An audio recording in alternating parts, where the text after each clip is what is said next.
Well বন্ধুরা, এই সপ্তাহে যে বাংলা সিনেমা রিলিজ হয়েছে তার নাম সেন্টিমেন্টাল। না মানে মেন্টাল, মেন্টাল নাকি সেন্টিমেন্টাল? উত্তর হলো আগে নাম ছিল মেন্টাল, নাম পাল্টে রাখা হয় সেন্টিমেন্টাল, যেটা ইয়াস আর নুসরতের সিনেমা। বলা হয়েছিল যে দর্শকদের হলমুখো করার জন্যই নাকি এই সিনেমা বানানো হয়েছে। তাই আমরাও জেনে নেব সত্যি দর্শকদের হলমুখো করতে পারলো কি না এই সিনেমা। প্রথমেই বলবো এই সিনেমার গল্প আপনাকে খুবই ভাবিয়ে তুলবে। আপনি কি সিনেমা দেখছেন, সাউথ নাকি বাংলা, গুলিয়ে যাবে। তার কারণ বেশ কটা সাউথ সিনেমার থেকে কিছু সিন তোলা হয়েছে। তার মধ্যে থেরি, ক্যাক, সিংঘম এবং আরও দু তিনটে সিনেমা আছে।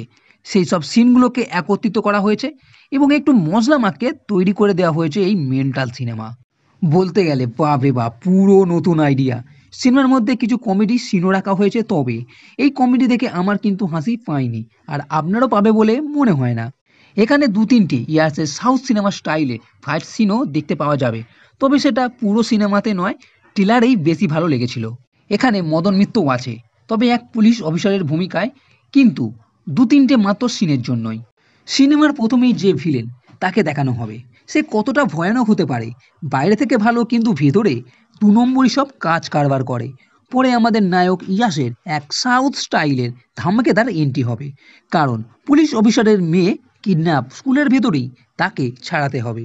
এরপর নায়িকা নুসরতের সঙ্গে দেখা একটা লাভ সিনও হবে। এখানে নুসরতের ভাই আছে, সেও পুলিশ অফিসার। এরপর ভিলেনের যে ভাই আছে সে কলকাতায় আসবে এবং ঘটনাচক্রে সূর্যর সঙ্গে ঝামেলায় জড়িয়ে পড়বে। ফলে সূর্য তাকে জেলে ভরে দেবে এবং ভিলেন পরে ছাড়াতে এলে সূর্য ছাড়াতে দেবে না। এরপরে বদলা নেবার জন্যই সূর্যকে ভিলেন তার নিজের এলাকায় ট্রান্সফার করিয়ে নিয়ে আসবে। এরপর সূর্যের সঙ্গে কি হবে, ভিলেনের সঙ্গে কিভাবে ঝামেলা হবে, ক্লাইম্যাক্সে আর কি কি হবে, তার জন্য এই সিনেমা দেখতে হবে। পুরো কনসেপ্ট যদি দেখেন তবে বলবো সিনেমার মধ্যে ভরপুর মশলা আছে, কিন্তু যে নায়ক ইয়াসের ডায়লগ বলুন বা অ্যাটিটিউড, এখানেই মার খেয়ে যাচ্ছে।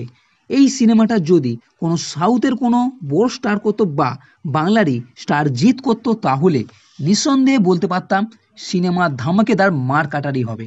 সিনেমার প্রথম দিকে বেশ ভালো লাগলেও সিনেমার সেকেন্ড হাফের পর বেশ কিছুটা দমে যায় এবং ক্লাইম্যাক্সও খুব একটা জমলো বলে আমার মনে হলো না। সিনেমাতে যদি কিছু রগরগে ডায়লগ ও বোম ব্লাস্ট এবং গাড়ি ওড়ানো কিছু যদি সিন রাখা হতো, তাহলেও মনে হয় সিনেমা কিছুটা হলেও জমতো। বলতে গেলে কার কথাতে যে সিনেমার নাম পাল্টেছে সেটা আমি জানি না। আর সিনেমা হলে দেখতে গেলে আপনার টাকাটাই নষ্ট হতে পারে, তাই কিছুদিন অপেক্ষা করুন, ওটিটিতে রিলিজের পর আপনি দেখে নিতে পারেন। তো বন্ধুরা, এই ভিডিও যদি ভালো লেগে থাকে তাহলে থ্যাঙ্কস দিয়ে আমাকে সাহায্য করুন, লাইক করুন, শেয়ার করুন, আর এই চ্যানেলটি সাবস্ক্রাইব করতে কখনোই ভুলবে না। এই ভিডিও দেখার জন্য ধন্যবাদ।